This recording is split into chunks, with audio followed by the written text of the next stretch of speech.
शिविर में शामिल हुए हैं, सबका मैं स्वागत करता हूं, अभिनंदन करता हूं। हमारी सरकार है वो गांधी जी और सुब्बा राव जी के रास्ते पे चलते हुए आम लोगों को स्वावलंबन की ओर ले जाने का काम हमारी सुराजी गांव योजना के माध्यम से हम लोग कर रहे हैं और मैं उनका स्वागत करता हूं, अभिनंदन करता हूं। एमएसपी को लेकर आपने ट्वीट किया है, बताया है कि एनडीए क्या दे रहा है। देखिए, उस समय जब हमारी सरकार 2004 में बनी तो 500 से बढ़ा के 1300 किए, मतलब 137% की वृद्धि। और एनडीए की सरकार में 1300 से बढ़ा के 2040, इसका मतलब 55%। तो 55% वृद्धि करके वो किसान की हितैषी हैं, जबकि मनमोहन सिंह की सरकार में, यूपीए की सरकार में 137% एमएसपी में वृद्धि हुई है। इस हिसाब से तो रेट तो कहीं और होना था, जो कि नहीं हुआ। ये किसानों के साथ धोखा है। मोहन भागवत का एक बयान भी कहना है कि पंडितों ने जाति और वर्ण की श्रेणी बनाई है, पहले ये नहीं था और अब ये बना दिया गया है, ये गलत है, पंडितों ने बनाया है।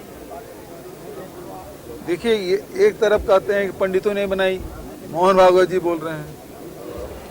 प्रधानमंत्री नरेंद्र मोदी कहते हैं कि हिंदू कोई धर्म नहीं है।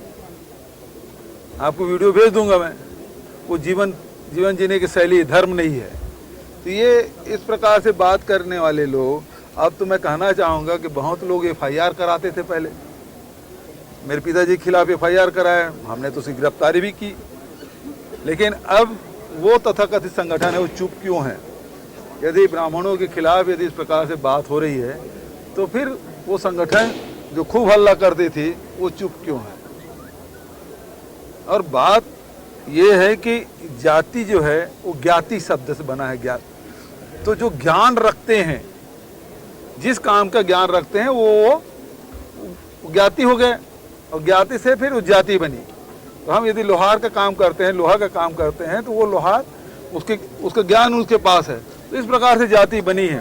तो यहाँ बहुत कोशिश हुई है, भगवान बुद्ध, महावीर, गुरु नानक देव और हमारे छत्तीसगढ़ में गुरु घासीदास जी, ये भी जाति को तोड़ने के लिए काम किए, लेकिन वो फिर से वो जाति बन गई। सिख धर्म चलाए, उस सिख वो अलग बन गया।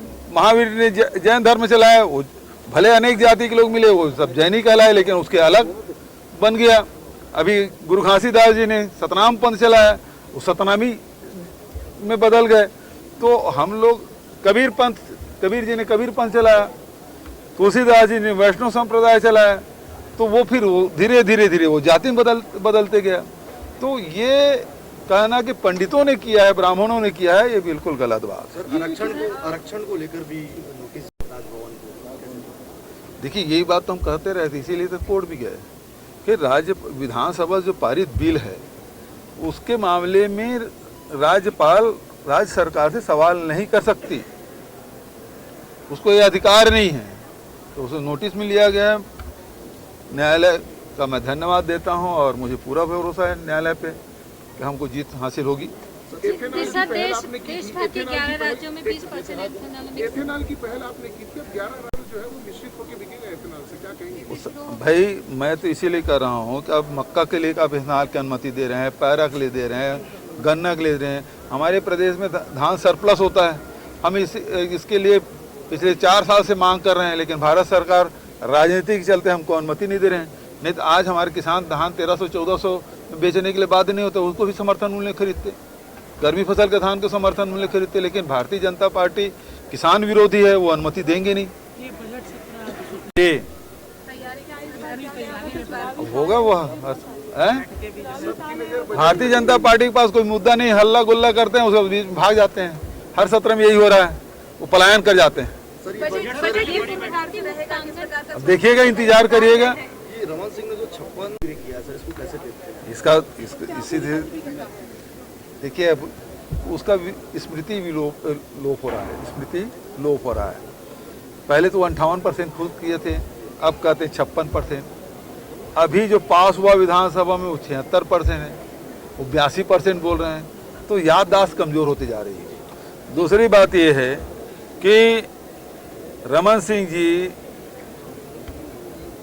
वही बात कर रहे हैं, मतलब राज्यपाल को वही काम करवा रहे हैं जो रमन सिंह बोल रहे हैं।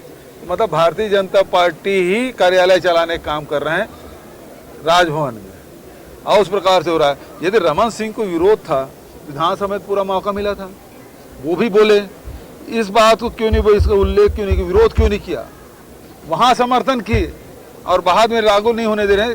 ये भारतीय जनता पार्टी आरक्षण विरोधी है, आदिवासी विरोधी है, अनुसूचित जाति विरोधी है, पिछड़े वर्ग विरोधी है, गरीब ईडब्ल्यूएस के विरोधी है।